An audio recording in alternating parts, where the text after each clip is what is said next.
ಈಗ ನಮಗೆ ಸಾಕ್ಷಿ ಕೇಳ್ತಾರಲ್ಲ ಪ್ರತಿಯೊಂದಕ್ಕೂ ಕೂಡ, ಸಾಕ್ಷಿ ಇದ್ರೆ ನೀವು ತೋರಿಸಿ ನಮಗೆ ಅಂತೇಳಿ, ಅವ್ರು ಯಾವ ಸಾಕ್ಷಿ ಇಟ್ಕೊಂಡು ನಮ್ಮನ್ನ ಬಗ್ಗೆ ಸುಳ್ಳು ಮಾತಾಡ್ತಾ ಇದ್ದಾರೆ? SIT ವರದಿಗೆ ಕ್ಷಣಗಣನೆ ಅಂತ ಹೇಗೆ ದಿನಗಣನೆ ಆಗಿ ತಿಂಗಳ ಗಣನೆ ಆಯ್ತು. ಮಹೇಶ್ ಶೆಟ್ಟಿ ತಿಮ್ಮರೋಡಿ ಅವರ ಗಡೀಪಾರು ಆದೇಶ ರದ್ದಾಯಿತು. ಅದನ್ನು ಯಾಕೆ ಯಾವ ಮೇನ್ ಸ್ಟ್ರೀಮ್ ಮೀಡಿಯಾದವರು ಮಾತಾಡ್ತಾ ಇಲ್ಲ? ಸ್ಕೆಲೆಟನ್ ಸಿಕ್ಕಿದೆ ಅಂತ ಹೇಳಿದ ತಕ್ಷಣನೇ ಹಂಗಿದ್ರೆ ಮತ್ತೆ ನೀವು SITನು ಬುರುಡೆ ಗ್ಯಾಂಗ್ ಅಂತ ಹೇಳ್ತೀರಾ?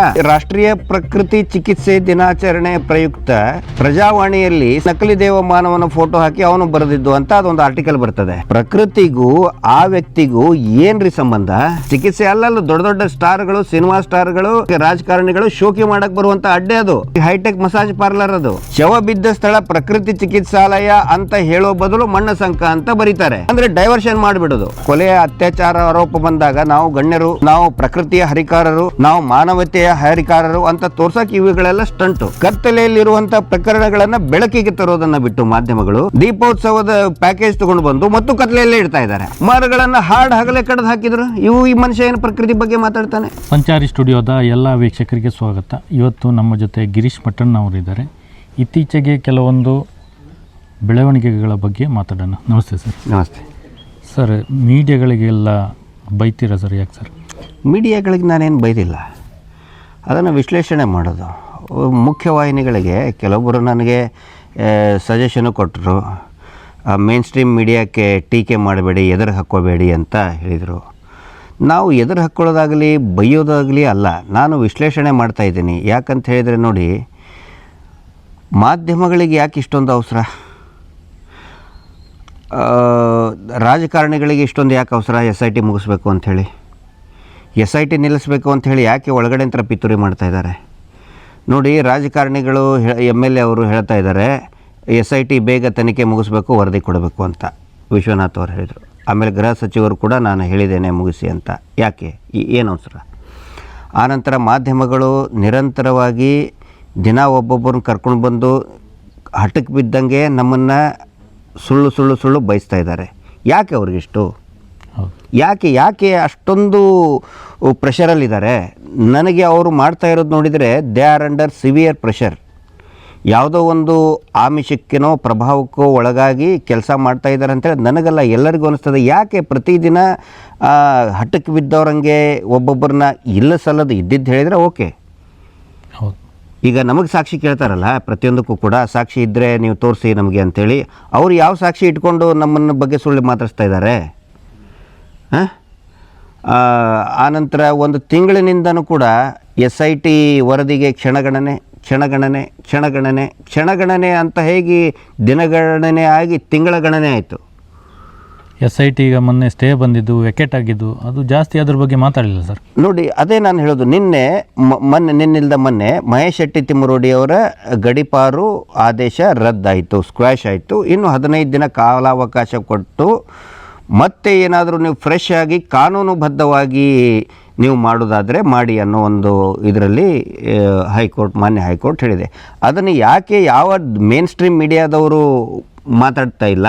ತಿಮ್ಮರೋಡಿ ಬಂಧನ ಅಂತ, ಮಹೇಶ್ ಶೆಟ್ಟಿ ತಿಮ್ಮರೋಡಿ ಬಂಧನ ಅಂತ ಹಾಕ್ತಾರೆ. ಮಹೇಶ್ ಶೆಟ್ಟಿ ತಿಮ್ಮರೋಡಿ ಗಡೀಪಾರು ಅಂತ ಹಾಕ್ತಾರೆ. ಸೌಜನ್ಯ ಹೋರಾಟಗಾರರಿಗೆ ನೋಟಿಸು ಬಂಧನ, ಕ್ಷಣಗಣನೆ ಬಂಧನಕ್ಕೆ ಹಾಕ್ತಾರೆ. ರಿಲೀಫ್ ಸಿಕ್ಕರೆ ಯಾಕೆ ಮೇನ್ ಸ್ಟ್ರೀಮ್ ಮಾತಾಡ್ತಾ ಇಲ್ಲ? ಅದನ್ನು ಪ್ರಸಾರ ಮಾಡೋದಿಲ್ಲ. ಅದು ದಿನಪತ್ರಿಕೆಗಳಿರ್ಬೋದು, TV ಚಾನಲ್ಗಳಿರ್ಬೋದು, ಅದನ್ನು ಯಾಕೆ ಮಾತಾಡ್ತಾ ಇಲ್ಲ? ಇದನ್ನು ನೋಡಿದರೆ ಏನಿಸುತ್ತೆ, ಎಸ್, ಅವರು ಮೇನ್ ಸ್ಟ್ರೀಮ್ ಮೀಡಿಯಾದವರು ಒಂದು ಪ್ರಭಾವಕ್ಕೆ ಒಳಗಾಗಿ, ಆಮಿಷಕ್ಕೆ ಒಳಗಾಗಿ, ಒತ್ತಡಕ್ಕೆ ಒಳಗಾಗಿ ಅವರು ತಮ್ಮ ಕೆಲಸವನ್ನು ಮಾಡ್ತಾ ಇದ್ದಾರೆ. ವರದಿಗಳನ್ನು ಅವರು ನೋಡಿ, ಇದು ಸುದ್ದಿ ಪ್ರಸಾರ ಮಾಡೋದಲ್ಲ, ಸುದ್ದಿಯನ್ನು ಸೃಷ್ಟಿ ಮಾಡಿ, ಇಲ್ಲ ಸಲ್ಲದ ಸುದ್ದಿಯನ್ನು ಸೃಷ್ಟಿ ಮಾಡಿ ಅದನ್ನು ಜನಗಳಿಗೆ ತಪ್ಪು ದಾರಿ ಹೇಳುವಂಥ ಪ್ರಯತ್ನ ಮಾಡ್ತಾ ಇದ್ದಾರೆ. ಎಲ್ಲ ಚಾನಲ್ ಅಂತ ನಾನು ಹೇಳಿಲ್ಲ, ಕೆಲವೊಂದಿಷ್ಟು ಒಂದು 2-3 ಚಾನಲ್ಲು ಒಳ್ಳೆ ಯಥಾವತ್ತಾಗಿ ಏನಿದೆ ಅದು ಮಾಡ್ತಾರೆ. ಸ್ಕೆಲೆಟನ್ ಸ್ವತಃ SIT ಕೋರ್ಟಲ್ಲಿ, ಹೈಕೋರ್ಟಿಗೆ ತನ್ನ ತಕರಾರು ಅರ್ಜಿಯಲ್ಲಿ ಹೇಳಿದೆ. ಅಂದರೆ SIT ನಿಲ್ಲಿಸಬಾರ್ದು, ಪ್ರಕರಣ ರದ್ದು ಮಾಡಬಾರ್ದು ಅನ್ನೋ ಇದಕ್ಕೆ ಅವರು ಉತ್ತರ ಕೊಡ್ತಾ ಹೇಳಿದ್ದಾರೆ. ಇದು ರದ್ದಾದರೆ ಆಲ್ರೆಡಿ ಬಂಗ್ಲೆಗುಡ್ಡೆಯಲ್ಲಿ ಹ್ಯೂಮನ್ ರಿಮೇನ್ಸ್, ಸ್ಕಲ್ ಮತ್ತು ಮಿಸ್ಸಿಂಗ್ ಕಂಪ್ಲೇಂಟ್ ಎಲ್ಲ ಸಿಕ್ಕಿದೆ. ಸ್ಕಲ್ ಅಂತ ಹೇಳಿದ್ದಾರೆ. ಸ್ಕಲ್ ಅಂದರೆ ಏನು? SITನೂ ಬೋರ್ಡಿಗೆ ಹಂಗೆಲ್ಲ ಸೇರಿಸ್ಕೊತೀರಾ? ಯಾಕಂದರೆ ಹೇಳಿದಾರಲ್ಲ ಅವರು. ಹೌದು. ಹಾಂ, ಹೌದು. ಈಗ ಇಲ್ಲಿ ನಮಗೂ ಕೂಡ ಇಲ್ಲಿ ಚೆನ್ನಯ್ಯ ತೋರಿಸಿದಂಥ ಜಾಗ ಅವನ ಮುಖಾಂತರನೇ ಶುರುವಾಗಿದ್ದು ಬುರುಡೆ ಅನ್ನೋದು. ನಾವು ಯಾರು ವೈಯಕ್ತಿಕವಾಗಿ ಹೋಗಿ ತೊಗೊಂಡು ಬರೋದಕ್ಕೆ ಸಾಧ್ಯನೇ ಇಲ್ಲ. ಅದೆಲ್ಲವೂ ಕೂಡ SIT ಗೊತ್ತಿದೆ. ಈಗ SIT ಕೋರ್ಟಲ್ಲಿ ಹೌದು ಹ್ಯೂಮನ್ ರಿಮೇನ್ಸ್ ಸ್ಕೆಲೆಟನ್ ಸಿಕ್ಕಿದೆ ಅಂತ ಹೇಳಿದ ತಕ್ಷಣವೇ ಹಾಗಿದ್ರೆ ಮತ್ತೆ ನೀವು SITನೂ ಬುರುಡೆ ಗ್ಯಾಂಗ್ ಅಂತ ಹೇಳ್ತೀರಾ? ಬುರುಡೆ ಅಂತಂದರೆ ಯಾವ ರೀತಿ ಯಾಕೆ ಬಂತು? ಒಬ್ಬ ಜೀವಂತ ವ್ಯಕ್ತಿಯ ತಲೆ ಇದ್ದಿದ್ದು ದೇಹ ಬುರುಡೆ ಆಗಬೇಕಂತ ಹೇಳಿದರೆ ಒಂದು ನ್ಯಾಚುರಲ್ ಡೆತ್ ಆಗುತ್ತೆ, ಇಲ್ಲಂತಂದ್ರೆ ಕೊಲೆ ಆಗುತ್ತೆ, ಸುಸೈಡ್ ಆಗುತ್ತೆ, ಏನು ಅಂತ ಕಂಡು ಹಿಡಿಬೇಕಲ್ಲ ಅದನ್ನು.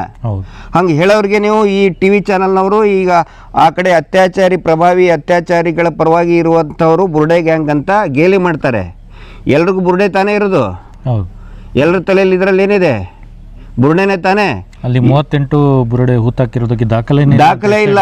74 ಶವಗಳನ್ನು ಅವತ್ತೇ ದಫನ್ ಮಾಡಿದ್ದೀರಿ ಅಂತ ಹೇಳಿ ಆಗಿದೆ, ದಾಖಲೆಗಳಿದೆ.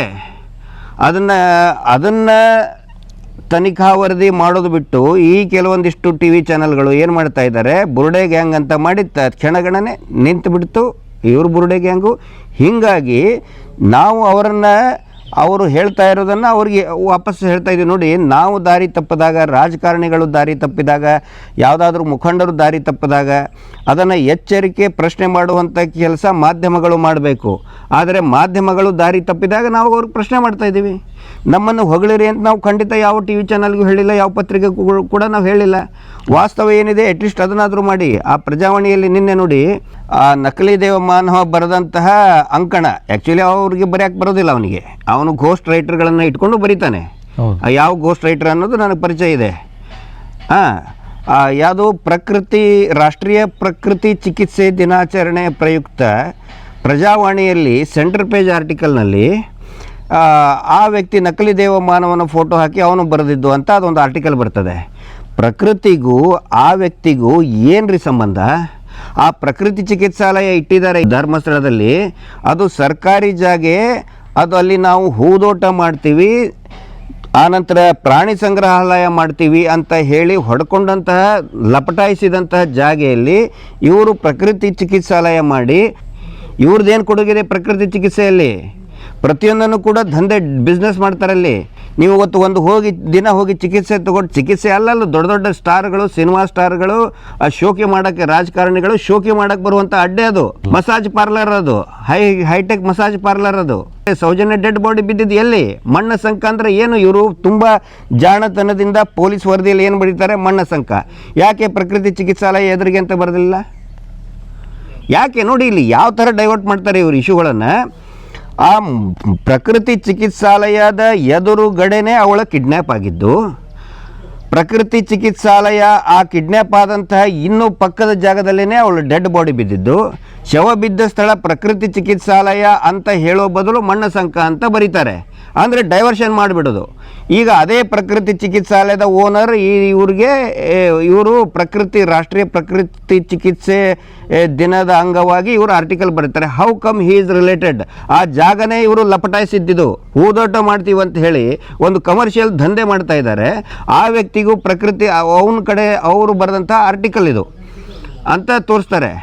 ಅಂದರೆ ಈ ಗಣ್ಯ ವ್ಯಕ್ತಿಗಳು ತಾವು ಬಹಳ ತಮ್ಮ ಮೇಲೆ ಆರೋಪ ಬಂದಾಗ, ಕೊಲೆಯ ಅತ್ಯಾಚಾರ ಆರೋಪ ಬಂದಾಗ, ನಾವು ಗಣ್ಯರು, ನಾವು ಪ್ರಕೃತಿಯ ಹರಿಕಾರರು, ನಾವು ಮಾನವತೆಯ ಹರಿಕಾರರು ಅಂತ ತೋರ್ಸೋಕೆ ಇವುಗಳೆಲ್ಲ ಸ್ಟಂಟು.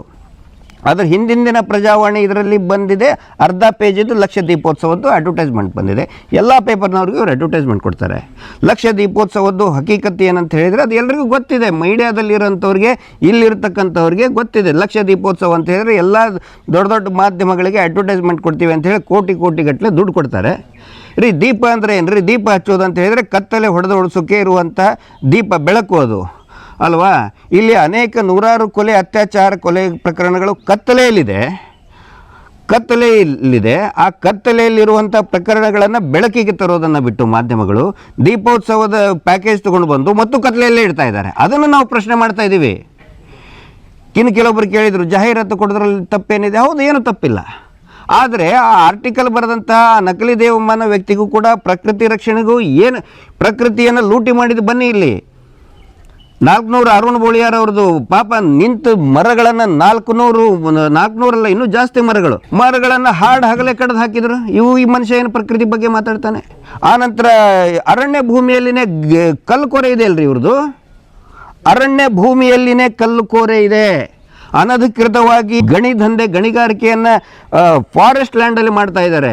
ಪ್ರಕೃತಿಗೆ ವಿರೋಧ ಅಲ್ವಾ, ಪ್ರಕೃತಿಯ ಲೂಟಿ ಅಲ್ವಾ. ಆ ವ್ಯಕ್ತಿ ಏನೋ ಪ್ರಜಾವಾಣಿಯಲ್ಲಿ ಅವನ ಹೆಸರು ಪ್ರಕೃತಿ ಚಿಕಿತ್ಸೆ ಬಗ್ಗೆ ಹಾಕೋದು. ಸಾಲು ಮರದ ತಿಮ್ಮಕ್ಕನ ಬಗ್ಗೆ ಬರೀರಿ ನೀವು. ಪ್ರಕೃತಿ ಮಾತೆ ಅವಳು, ವೃಕ್ಷ ಮಾತೆ ಅವಳು. ಇವತ್ತೇನಾದರೂ ಚಿಕಿತ್ಸೆ, ಇಡೀ ಸಮಾಜಕ್ಕೆ ಚಿಕಿತ್ಸೆ ಕೊಟ್ಟಿದ್ದಂತ ಹೇಳಿದರೆ ಸಾಲು ಮರದ ತಿಮ್ಮಕ್ಕ ಅವಳ ಬಗ್ಗೆ ಬರೆದು ಬಿಟ್ಟು ಮೊನ್ನೆ ತಾನೇ ಪಾಪ ಅವರು ಕೊನೆ ಉಸಿರು ಹೇಳಿದ್ದಾರೆ. ಇಡೀ ಎಲ್ಲರಿಗೂ ಅವ್ರ ಬಗ್ಗೆ ಅಭಿಮಾನ ಇದೆ. ಆ ವೃಕ್ಷ ಮಾತೆಯ ಬಗ್ಗೆ ಬರೆದು ಬಿಟ್ಟು ಪ್ರಜಾವಾಣಿಯವರು ಈ ವ್ಯಕ್ತಿ ಅಡ್ವರ್ಟೈಸ್ಮೆಂಟ್ ಕೊಟ್ಟ ಅಂಥೇಳಿ ಇದನ್ನು ಬರೋದು ಎಷ್ಟು ಸರಿ ಅಂತ ನಮ್ಮ ಅಭಿಮಾನ ರೀ ಅದು. ಪ್ರಜಾವಾಣಿ ನಮ್ಮ ಹೆಮ್ಮೆಯ ಪತ್ರಿಕೆ. ನಾನು ಬಾಲ್ಯದಿಂದ ಇದ್ದಾಗ ಕೂಡ ಓದ್ತಾ ಇದ್ದೀನಿ. PSI ನಾನು ಇದನ್ನಾಗಬೇಕಾದ್ರೆ ಎಕ್ಸಾಮ್ ಪ್ರಿಪ್ರೇಷನ್ ಆಗಬೇಕಾದ್ರೆ ಕಡ್ಡಾಯವಾಗಿ ನಾವು ಪ್ರಜಾವಾಣಿ ಎಡಿಟೋರಿಯಲ್ ಮತ್ತು ಹಿಂದೂ ಎಡಿಟೋರಿಯಲ್, ಹಿಂದೂ ಇಂಗ್ಲೀಷ್ ಪತ್ರಿಕೆ, ಹಿಂದೂ ಇಂಗ್ಲೀಷ್ ಎಡಿಟೋರಿಯಲ್ನ ನಾವು ಕನ್ನಡಕ್ಕೆ ಟ್ರಾನ್ಸ್ಲೇಟ್ ಮಾಡ್ತಾಯಿದ್ವಿ ಪ್ರಾಕ್ಟೀಸಿಗೆ. ಪ್ರಜಾವಾಣಿ ಎಡಿಟೋರಿಯಲ್ನ ಇಂಗ್ಲೀಷಿಗೆ ಟ್ರಾನ್ಸ್ಲೇಟ್ ಮಾಡ್ತಿದ್ವಿ. ಯಾಕಂತ ಹೇಳಿದರೆ ಆ ಎಕ್ಸಾಮ್ನಲ್ಲಿ ಭಾಷಾನುವಾದ ಒಂದು 50 ಮಾರ್ಕ್ಸಿಂದಿತ್ತು. ಹೀಗಾಗಿ ನಮ್ಮನ್ನು ಬೆಳೆಸಿದಂಥ ಪತ್ರಿಕೆ ಪ್ರಜಾವಾಣಿ. ಅನೇಕ ಹೋರಾಟಗಳನ್ನು ಹುಟ್ಟು ಹಾಕಿದಂಥ ಪತ್ರಿಕೆ ಪ್ರಜಾವಾಣಿ. ಸತ್ತು ಹೋದಂತಹ ಚಳುವಳಿಗಳಿಗೆ ಮರುಜೀವ ಕೊಟ್ಟಂಥ ಪತ್ರಿಕೆ ಪ್ರಜಾವಾಣಿ. ಆನಂತರ ಯಾವುದೇ ಇಸಮ್ ಇಲ್ದೇ ಎಲ್ಲಿ ಢೋಂಗಿತನವನ್ನು ಬಯಲಿಗೆಳೆದಂಥ ಪತ್ರಿಕೆ ಪ್ರಜಾವಾಣಿ. ಇವತ್ತು ಅದೇ ಪ್ರಜಾವಾಣಿ ಈ ಒಂದು ಹೋರಾಟದ ಬಗ್ಗೆ ಮಾತಾಡ್ತಾನೆ ಇಲ್ಲ. ನಿನ್ನೆ ಪತ್ರಿಕೆಯಲ್ಲಿ ಮಹೇಶ್ ಶೆಟ್ಟಿ ತಿಮ್ಮರೋಡಿ ಅವ್ರದ್ದು ಒಂದೇ ಒಂದು ಸುದ್ದಿ ಇಲ್ಲ. ಬರ್ಬೇಕು ತಾನೆ ನೋಡ್ರಿ. ಹೈಕೋರ್ಟ್ ಸುದ್ದಿ ರೀ ಸರ್. ಇದನ್ನು ನಾವು ನಾವು ಬೈಗಳಂತಲ್ಲ, ಸಣ್ಣದಾಗಿ ಒಂದು ಹೈಕೋರ್ಟಿನ ಸುದ್ದಿ, ಹೈಕೋರ್ಟ್ ಸುದ್ದಿ ಅಂತ ಬರ್ತದೆ. ಒಂದು ಹೈಕೋರ್ಟಿನ ಸುದ್ದಿ, ಮಹೇಶ್ ಶೆಟ್ಟಿ ತಿಮ್ಮರೋಡಿ ಅವರಿಗೆ ರಿಲೀಫ್ ಸಿಕ್ಕಿದೆ, ಗಡಿಪಾರು ಆದೇಶ ರದ್ದು ಅಂತ ಈ ಪತ್ರಿಕೆಗಳು ಯಾಕೆ ಹಾಕಲಿಲ್ಲ? ಕನ್ನಡಪ್ರಭದವ್ರು ಹಾಕಿದರು, ಚಿಕ್ಕದಾಗಾದರೂ ಹಾಕಿದರು. ಇವ್ರು ಯಾಕೆ ಹಾಕಲಿಲ್ಲ? ಅದನ್ನು ನಾನು ಪ್ರಶ್ನೆ ಮಾಡಿದ್ದೀನಿ. ಯಾಕಂತ ಹೇಳಿದರೆ ಇವುಗಳನ್ನು ಸ್ವತಃ ಪತ್ರಿಕೆಗಳು, ಮಾಧ್ಯಮಗಳು ಪ್ರಶ್ನೆ ಮಾಡಬೇಕು.